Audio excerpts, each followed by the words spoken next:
안녕하세요. 통호빠짱 임재문입니다. 오늘은 박랑삼천리의 이정표 낭독해 드리겠습니다. 감사합니다. 저는 이 작품으로 2013년도에 노동부 장관상을 수상했습니다. 지금부터 읽어 드리겠습니다. 박랑삼천리의 이정표 임재문. 요즘 내가 즐겨 부르는 노래는 박랑시인 김삿갓이다. 나는 청각장애 5급 판정을 받은 청각장애인이기도 하다. 30여 년간 넘게 교도관 생활을 끝으로 나이 60이 다 되어가는 어느 날 정년 퇴임을 했다. 교도관 생활을 할 때도 청각 장애 때문에 말할 수 없는 스트레스를 받아야 했다. 상사의 지시사항을 받아야 하는 회의석상에도 나와 함께 꼭 직원한 사람을 대동하고 참석을 해야 했기 때문이다. 참으로 감사하게 생각해야 할 일이지만 마음속으로 느끼는 감정은 그것이 아니었다. 그뿐만 아니다. 내가 가장 사랑하는 아내마저도 불평을 늘어놓기 일수다. 부부간에 조용히 미래를 나눌 수 있었으면 얼마나 좋으랴마는 항상 싸움하듯이 이야기를 해야 의사소통이 되니 당연한 이야기라고 해야 한다. 옛날이야 나이 60 정도가 되면 할아버지요 죽을 날만 기다려야 할 처지가 되지만 요새는 100세를 노리는 세상이 되었으니 나이 60은 한창 일할 나이라 생각을 한다. 인생 경험을 토대로 더욱더 노련한 능력을 발휘해야 하는 것이 아닌가? 나보다 5살이나 연하인 아내도 회사에 다니고 있는 것을 보면서 집에만 들어앉아 있는 것이 도리가 아닌 것 같아 여기저기 일자리를 수소문해 보기로 했다.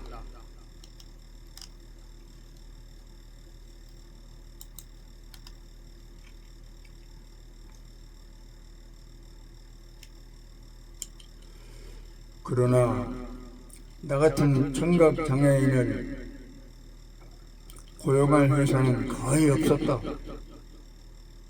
가까스로 얻어낸 직장이 내가 사는 곳과 가까운 곳에 위치한 아파트 경비원으로 취직이 되었다. 얼마나 기쁜 일인지 모른다. 나 같은 청각장애인을 써준 아파트 관리소가 눈물나게 고맙기만 느껴졌다. 24시간 근무, 24시간 휴식을 하는 100일제 근무다. 흡사 내 교도관 생활 초창기 시절 갑부, 을부 야간 근무를 해야 했을 때와 같아서 교도관 생활을 다시 하는 기분이 들어서 더욱더 옛 생각을 하며 근무할 수 있어서 좋았다. 내가 하는 일은 통영문 일개소를 맡아 차단기를 작동해서 차량을 통과시키는 임무와 음식물 쓰레기통 관리 및 재활용 쓰레기 관리까지 해야 한다. 틈틈이 차단기를 세워두고 택배회사에서 아파트 주인이 집이 없어 맡겨진 택배 업무도 내 차지다. 그렇게 주민들과 호흡을 같이 하며 살아간다는 것이 더없이 행복했다. 한 가지 불편한 점이 있다면 청각장애로 주민과 의사소통이 잘 안 됐을 때 어려움을 겪는 일이다. 내가 신입이다 보니 내 위에 반장님도 내 청각장애로 불편을 호소하는 것이 아닌가. 어떻든 나는 모든 불편함을 감수하고 내 할 일에 충실했다. 그 결과 불평을 호소하던 반장님께도 인정을 받을 수 있게 되었고, 내가 없으면 일이 잘 안 된다고 할 정도로 인정을 받게 되었다. 신나는 일이다. 그럴수록 더 열심히 일했다. 어느 날 보슬비가 봄비로 내리는 날이었다. 내가 야간 근무 중 초소를 잠깐 비우고 순찰 근무를 마치고 초소에 돌아왔는데 젊은 여인 한 사람이 그 비를 다 맞으며 초소 앞에 서 있는 것이 아닌가. 손에는 보자기로 덮은 채 아직 따뜻한 온기가 가시지 않는 부침개를 내서 가져온 것이었다. 세상에, 나 같은 것이 무엇인데 그 비를 다 맞으며 나를 기다리고 있었단 말인가. 나는 그 부침개를 눈물 섞어 먹어야 했다. 주민들의 그 따스한 마음이 나를 울리고 있는 것이다. 그럭저럭 3개월이 지나 조건부 기간이 끝이 나서 나는 더 오래오래 근무할 수 있게 되었구나 하고 회심의 미소를 짓고 있었다. 그날 또 나는 내가 근무하는 초소 바닥이 오염이 되어 있어 페퍼를 가져다가 오염된 부분을 지우고 있었다. 아무튼 내가 근무하는 곳은 반들반들하게 윤이 날 정도로 깨끗해야 한다는 것이 내 생각이기 때문이다. 그렇게 열심히 하고 있는데 갑자기 아파트 관리소에서 나를 찾는다는 것이다. 아파트 관리소장님이 침통한 의도로 나에게 이야기했다. 일은 참 열심히 잘하시는데 청각장애로 귀가 안 좋은 관계로 동대표 회의 시 경비원 중에 점수가 가장 낮게 평가되어 그만두어야 한다는 것이었다. 나에게는 청천벽력과 같은 소리다. 이제 조건부 기간도 끝이 나고 여기서 더 열심히 하려고 청소까지 다 해놓고 있는데 나가라고 하니 순간 눈물이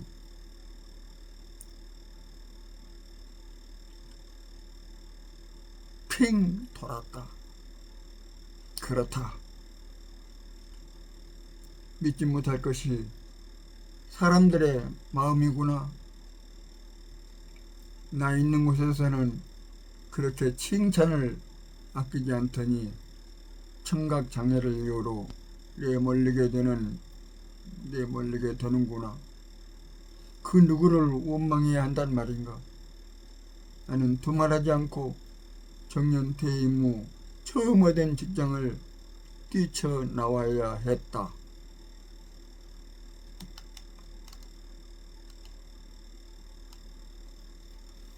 아파트 경비원을 그만두고 한 달 정도 집에서 푹 쉬었다.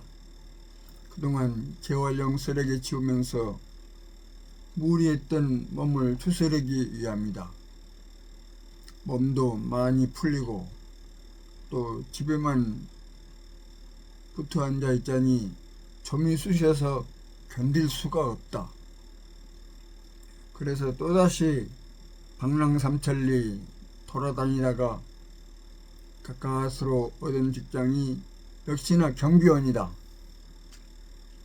이번에는 빌딩 경비원으로 들어갔다. 그곳은 근무도 힘들지만 급료가 다른 곳보다 작았다. 그래서 나이가 70 가까운 사람들만 모여있는 곳이다. 큰 형님뻘 되는 사람들과 근무해야 한다.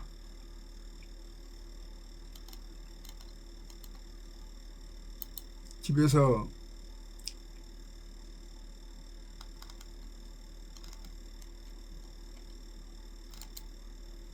시내버스로 30분 넘게 달려야 하는 거리에 있다.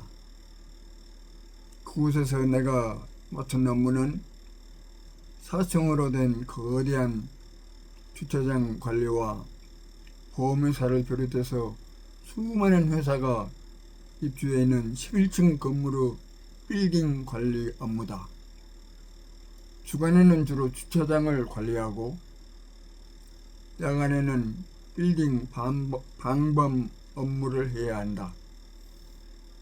격일제 근무다. 내 바로 위에 나이 많은 반장님, 그리고 그 위에 경비대장격인 사람과 관리소장이 있다. 분위기가 너무나 좋았다. 나이 많은 반장님이 나를 친동생처럼 극진히 위해주어서 근무하기가 훨씬 좋았다. 나이 많은 반장님은 젊은 시절 증권사에도 상장이 되어 있던 큰 회사 사장님이셨다. 그런데 전무를 둔 아들이 너무나 무리하게 사세를 확장하다가 결국은 부도가 나서 빚만 떠안고 견디다 못해 자살을 하고 만다. 엎친 데 덮친 격으로 사랑하던 딸도 하천의 몇감으로 가서 익사체로 발견된 것이다. 그 충격으로 아내마저 정신병을 앓아야 했기에 결국은 경비원으로 살아가게 되었다고 한다. 너무나 비극적인 운명이 아닌가? 거기에 비하면 청각장애로 살아가는 나는 얼마나 다행하고 행복한 일인가. 감사하며 살아가야 할 일이다. 그래서 나는 더 열심히 근무하지 않으면 안 되었다. 그러던 어느 날 일요일이다. 그날은 일요일이라 행사가 많은 관계로 차량들이 밀려들어와 정신없이 바쁘게 움직여야 했다. 그런데 핸드폰을 타고 흐르는 아내의 다급한 목소리가 내 귓전을 울린다. 딸 아이가 교회 주일 대예배를 마치고 집에 도착하자마자 쓰러졌다는 것이다.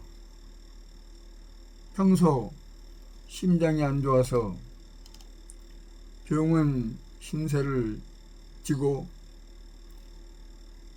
병원 입원까지 했던 딸 아이가 갑자기 쓰러졌다는 것이다. 사실 이야기를 남기고 택시를 잡아타고 부랴부랴 병원 응급실로 향했다. 도착해보니 딸아이는 벌써 싸늘한 시체로 남았고 한없이 우려대는 아내의 울음소리만이 내 가슴을 때렸다. 그렇다. 나는 바보다. 사랑하는 딸을 지켜내지 못한 못난 애비가 아닌가 말이다. 반장님 이야기를 듣고 불행은 반장님에게만 있는 줄 알았는데 나에게도 그렇게 비극이 찾아오다니 견딜 수 없는 아픔이었다. 슬픔은 그렇게 누구에게나 찾아오는 것이구나 하고 이를 악물고 근무에 매달렸다. 그곳에서도 나는 단연 인기였다. 사람들에게 조금만 친절을 베풀어도 그렇게 좋아할 수가 없다. 물론 내가 가는 곳마다 깨끗해지는 것은 내 본성이 깨끗하게 해야 적성이 풀리기 때문이다. 그렇게 또 1년이라는 세월이 갔다. 그곳은 1년에 한 번씩 재계약을 하게 되어 있었다. 그래서 재계약이 이루어지지 않으면 그만둬야 한다.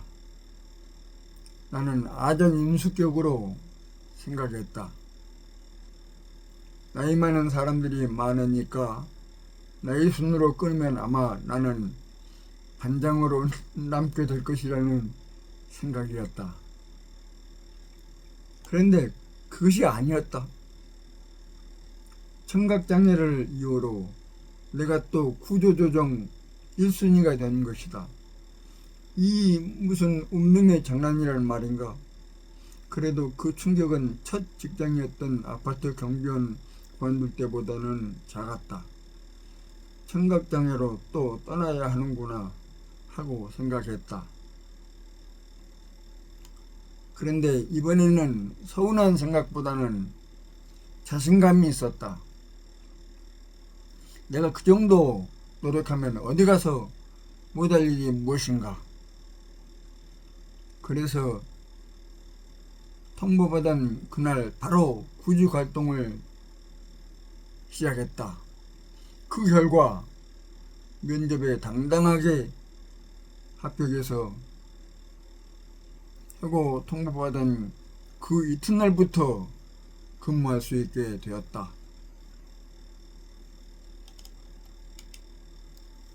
우리나라 경제의 심장부라고 할 수 있는 트럭 터미널이요.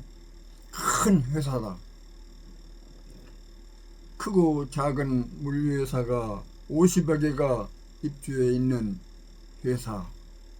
약 50만 평방미터의 방대한 대지 위에 컨테이너 야적장과 각종 중장비를 갖추고 우리나라 수출 발성화에 기여하고 있는 회사다. 나는 그 회사 정문 경비원으로 들어갔다.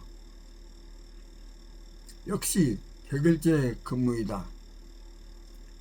내 위로는 나보다 10살이나 아래인 반장님이 있고 그 위에 경비대장님이 있다. 한 팀이 6명, 그러니까 대장님을 포함해서 총 13명이 근무하고 있다. 나는 이곳을 내 집이라 생각을 한다. 그래서 항상 내 집처럼 깨끗이 하고 건물에 이상이 생기면 내 사비를 들여서라도 고치고 만다. 정문 경비원으로 내가 맡은 업무는 차량이 통과해야 하는 곳과 차량을 돌려서 나가야 하는 곳에 주차하지 않도록 단속을 하는 일과 정문을 지나는 사람들에게 예우를 잘해주고 안내 역할까지 해야 하는 업무다. 야간에는 크고 작은 물류회사들이 입주해 있기 때문에 순찰을 통해 방범 업무를 해야 한다. 순찰은 범위가 넓기 때문에 1시간 코스다. 내가 처음에 입사해 보니 초소는 더없이 오염되어 있고 주차 위반 단속을 한 것인지 안 하는 것인지 분간이 안 될 정도로 문란해져 있었다. 출근하면 청소부터 시작해서 초소를 반들반들하게 해놓고 아침 9시까지는 예전 행사를 도맡아 하고 주차 위반 단속에 들어가는데 차량을 내쫓으면 다시 오고 내쫓으면 다시 오고 해서 잠시도 앉아있을 시간적 여유가 없었다. 결국 기사님들을 설득하기 시작했다. 내가 30여 년 넘게 법을 집행하다 온 교정 공무원이 아니었던가. 그 경험을 토대로 논리적으로 설득해 나갔다. 내가 단속을 하는 것도 여러분을 위하는 일이니 협조해달라고 주차하는 사람들을 설득해 나갔더니 반년 정도 지나서는 내가 단속하는 곳에 주차하는 사람이 거의 없게 되었다. 그래서 몸이 조금은 편해졌다. 초소원에 앉아있다가 차량을 주차하려고 하면 그 즉시 달려가 호루라기를 불어대며 단속을 해버리니 차량 소통도 좋아지고 사고도 미연히 방지할 수가 있어서 얼마나 다행한 일인지 모른다. 기사님들에게 기사 대기실이 있는 것처럼 우리 경비원에게도 경비원 휴게실이 있다. 반장님을 제외한 5사람이 돌아가면서 야간에 쉬는 곳이다. 내가 입사해서 보니 그곳에 긴 의자 한 개 놓고 그 긴 의자에 기대어 하룻밤을 보내야 하는 것이다. 범위가 넓다 보니 겨울에는 추위에 견딜 수가 없었다. 그래서 나는 회사에 건의를 해서 그곳에 경비원이 야간에 편히 쉴 수 있도록 정수기도 설치하고 침대도 들여다 놓고 난로도 대폭 늘려서 경비원이 편히 쉴 수 있는 공간으로 탈바꿈하게 했다. 내가 머무는 곳마다 깨끗해지고 편리해지니 많은 사람들이 칭찬을 받으면서 근무하게 되었다. 얼마나 좋은 일인지 모른다. 그런데 이 세상은 믿을 것이 없다.